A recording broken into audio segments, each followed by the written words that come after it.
नमस्कार. एका जंगलामध्ये वडाच्या एका प्रशस्त झाडाखाली भर दुपारी 12 वर्षाचा एक मुलगा जमिनीवर पथारी टाकून शांतपणे झोपी गेलेला होता.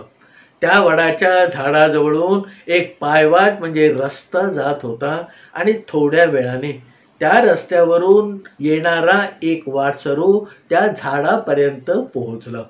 तो वाटसरू पुरेसा थकलेला होता आणि त्याला काही एका चिंतेने ग्रासलेलं होतं आणि त्या चिंतेतून निर्माण झालेल्या प्रश्नाचं उत्तर त्याच्या दृष्टीने फार महत्वाचं होतं. कारण तो निमगावाला चाललेला होता आणि बराच वेळ आपण चालतो आहोत तरी ते निमगाव काही येत नाही आणि अजून किती लांब आपल्याला चालायचं आहे याचा अंदाज त्या प्रवाशाला काही येत नव्हता. जंगलामध्ये त्याला वाट सांगेल किंवा अंतर किती वेळ लागेल हे सांगणारं त्याला कोणी आत्तापर्यंतच्या प्रवासामध्ये भेटलेलं नव्हतं. आणि अशा थकलेल्या भागलेल्या अवस्थेमध्ये हा प्रवासी जेव्हा त्या वडाच्या झाडाखाली आला तेव्हा त्याला 12 वर्षाचा तो मुलगा निवांतपणे त्या झाडाखाली झोपलेला दिसला. आता या मुलाला जाग करून आपण इथून निमगाव किती लांब आहे याची थोडीशी चौकशी करावी या हेतूने त्याने जरा तो रस्त्याच्या बाजूला आला. झोपलेल्या या 12 वर्षाच्या मुलाला त्याने खडबडून जाग केलं. तो मुलगा डोळे चोळत चोळत उठला आणि तेवढ्यामध्ये त्या प्रवाशाने आपल्या मनामध्ये जिकीर करणारा किंवा खदखदून वर येणारा प्रश्न पटकन त्या 12 वर्षाच्या मुलाला विचारला की बाळा, इथून ते निमगाव किती लांब आहे? त्या 12 वर्षाच्या मुलाने पुन्हा एकदा आपले डोळे चोळले आणि त्या प्रवाशाला सांगितलं की मला माहीत नाही. आता ज्याच्यावरती आशा अपेक्षा होती त्यांनीही नकार दिल्यानंतर म्हणजे मला निमगाव किती लांब आहे हे माहीत नाही सांगितल्यावर त्याच रस्त्याने एक एक पाऊल ओढत ओढत तो माणूस पुढे जायला लागला. 2-4-5 मिनिटं झाली.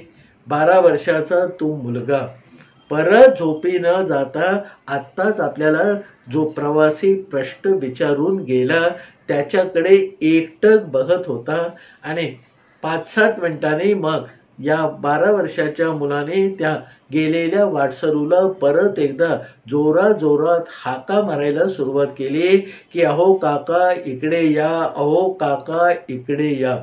आता त्या बाळाच्या किंकाळ्या ऐकून म्हणजे तशा तारस्वरामध्ये मारलेल्या हाका ऐकून तो प्रवासी पटकन चपापला आणि या बाळाला काही झालं तर नाही ना, सापबीप तर चावला नाही ना, अशा आशंकेने आपल्या जीवाचं सगळं त्राण पायामध्ये आणून धावत पळत तो परत या वडाच्या झाडाजवळ आला. त्या झाडाच्या जवळ प्रवासी आल्याबरोबर त्या 12 वर्षाच्या मुलाने सांगितलं की काका, तुम्हाला निमगावला पोहोचायला अजून 1.5 तास लागेल. साहजिकच आपल्या मनामध्ये जे भाव आले असतील ते त्या प्रवाशाच्या मनामध्ये आले.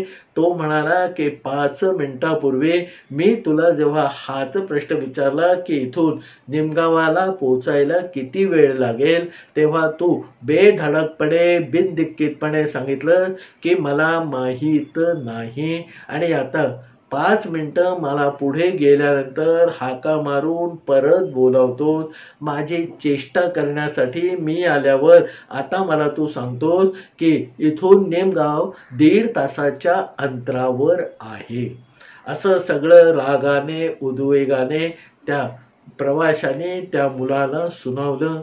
12 वर्षाच्या त्या मुलाने सगळं शांतपणे ऐकून घेतलं आणि मग या प्रवाशाचा राग शांत झाल्यावर त्याला आपल्या मनातली गोष्ट या 12 वर्षाच्या मुलाने सांगितली की काका, तुम्ही मला प्रश्न विचारला तेव्हा मी तुमची चाल म्हणजे तुमचा वेग बघितला नव्हता.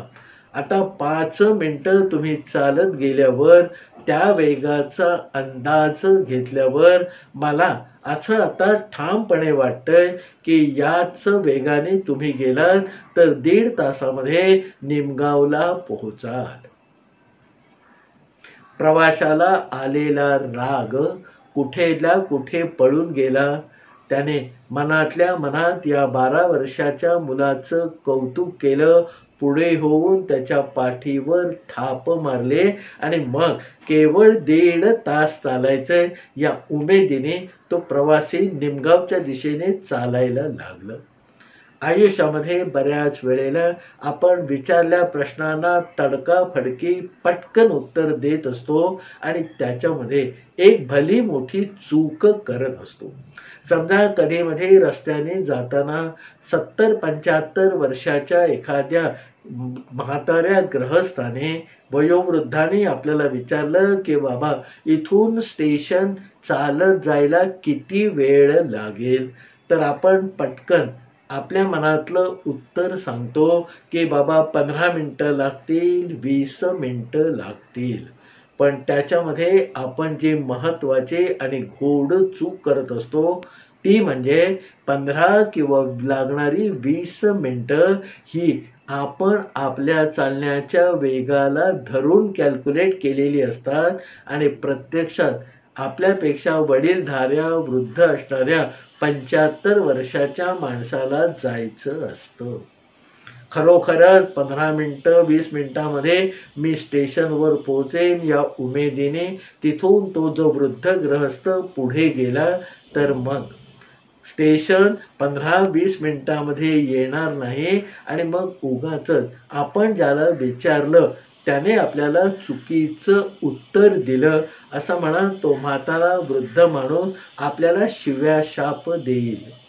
खरं तर आयुष्यामध्ये सावधानता आणि थोडीशी काळजी हे सातत्याने घेणं गरजेचं आहे.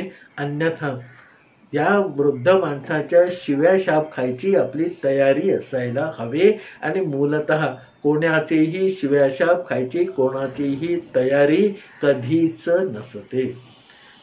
कोणतीही गोष्ट आपण एखाद्याकडून जेव्हा अपेक्षा करतो किंवा त्याबद्दल विचारल्या प्रश्नाला उत्तर देतो तेव्हा सर्वसाधारणपणे त्या माणसाची परिस्थिती त्याची कुवत लक्षात घेऊन आपल्याला उत्तर दिलं पाहिजे. पण प्रत्यक्षात आपण असं आजपर्यंत कधीही केलेलं नाही. पण उद्यापासून असं सखोल विचार करून परिणामकारक ठरेल असं खरं उत्तर देण्याची जबाबदारी मात्र आपल्यावर ह्या सगळ्या गोष्टी समजल्यानंतर निश्चितपणे येऊन पडते. कारण कालपर्यंत या गोष्टी आणि त्याचे होणारे दीर्घ परिणाम आपल्याला माहीत नव्हते. पण आता या बाबतीमध्ये आपण पुरेसे सजग झालेलो आहोत आणि मला खात्री आहे याच्या पुढे ही जबाबदारी आपण सर्वजण कसोशीने पाळाल.